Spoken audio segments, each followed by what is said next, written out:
பலமுறை ஏசப்பா கிட்ட இந்த பாவத்திற்காக நான் மன்னிப்பு கேட்டேன்.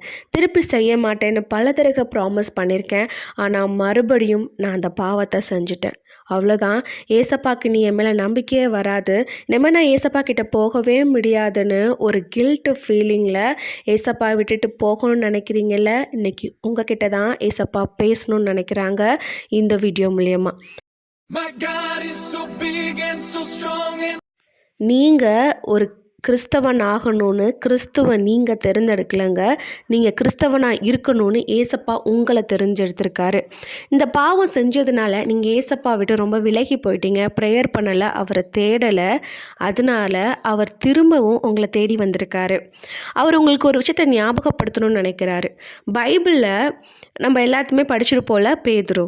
அவரை பற்றி உங்களுக்கு தெரியும்னு நினைக்கிறேன். அவர் ஏசப்பாவுக்கு ரொம்ப பிரியமான சீடராக இருந்தார், பிரியமான நண்பராக இருந்தார். அவர் கூடவே இருந்தார். ஏசப்பா செஞ்ச எல்லா அற்புதங்களை அவர் பார்த்தவர். ஏசப்பாவை உண்மையாகவே அதிகமாக நேசித்த அந்த பேதுரு ஏசப்பா அரெஸ்ட் ஆக போகிற அந்த ராத்திரி என்ன சொல்லுவாருன்னா, நான் அவங்க கூட ஜெயிலுக்கு வரணுன்னாலும் நான் வருவேன்ப்பா, நான் உங்களுக்காக இறக்கணுன்னாலும் நான் இறப்பேன்னு ஏசப்பா கிட்ட சொல்லுவார். நம்ம லூக்கா 22வது அதிகாரம் 33வது வசனத்தில் நம்ம அதை படிக்கிறோம். அதை அவர் உண்மையிலே சொல்லியிருப்பார்.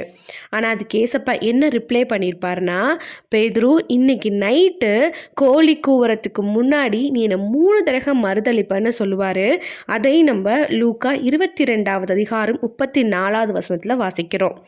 இது எதுக்கு அவர் சொல்லுவார்னா, பேதுருவை அவமானப்படுத்துறதுக்கோ அவரை கஷ்டப்படுத்துறதுக்கு சொல்ல மாட்டார். இந்த மாதிரி சேவல் கூவுறதுக்கு முன்னாடி நீ என்னை மறுதளிக்க போகிறன்னு சொல்லி வார்ன் பண்ணுவார். அதை பண்ணாத அப்படின்னு ஒரு சின்ன வார்னிங் தான் கொடுப்பாரு. ஆனால் அன்றைக்கி நைட் ஏசப்பா அரெஸ்ட் ஆகிட்டு போயிடுவாங்க. பேதுருவோட மனசில் ஃபுல்லாக பயம் இருக்கும். ஆனாலும் ஏசப்பாவை தூரத்துலேருந்து பார்த்துக்கிட்டே இருப்பார் என்ன நடக்குதுன்னு. அப்போது சில பேர் அவர் ஐடென்டிஃபை பண்ணி கேட்குறப்ப அவர் இல்லை, எனக்கு ஏசப்பாவை தெரியாதுன்னு சொல்லி கரெக்டாக 3 முறை மறுதளிப்பார். அப்போது சேவல் கூவும். அப்போ ஏசப்பா திரும்பி பேதுருவை பார்ப்பாரு. அந்த பார்வை கோபத்தினால பார்வையோ இல்லைன்னா நீ எனக்கு வேணாம் அப்படின்னு சொல்லி இருக்கிற பார்வையோ கிடையாது. நான் சொன்னேன்ல, இந்த தப்பை நீ செய்ய போறேன்னு சொன்னேன்ல, நீ செஞ்சிட்டியே அப்படின்ற ஒரு பார்வையாக தான் இருக்கும். ஸோ அந்த இடத்துல பேதுருக்கு ஏசப்பா சொன்ன வார்த்தைகள் ஞாபகம் அவர் விழுந்து பயங்கரமாக அழுவார். அவர் ரொம்ப உடைக்கப்பட்டுருவார், ரொம்ப அசிங்கப்படுவார். ஐயோ, நம்ம ஏசப்பாக்கு இப்படி துரோகம் பண்ணிட்டோமேன்னு. இதை நம்ம எங்கே வாசிக்கிறோம்னா லூக்கா 22வது அதிகாரம் 62வது வசனத்தில் வாசிக்கிறோம். அந்த நேரத்தில் ஏசப்பா, ஐயோ இந்த பேதுரு எவ்வளோ நம்பினேன், அவன் போய் என்னை மறுதளிச்சிட்டானே, எனக்கு எதிராக பாவம் செஞ்சுட்டானே, இவனுமே வேணான்னு முடிவு பண்ணலை. அதுக்கு பதிலாக ஏசப்பா பேதுருவை மன்னிச்சார். அவர் போய் அழுது மன்னிப்பு கேட்குறப்ப மன்னிச்சார். அவரை தன்னோட ஊழியத்துக்காக பயன்படுத்தினார்.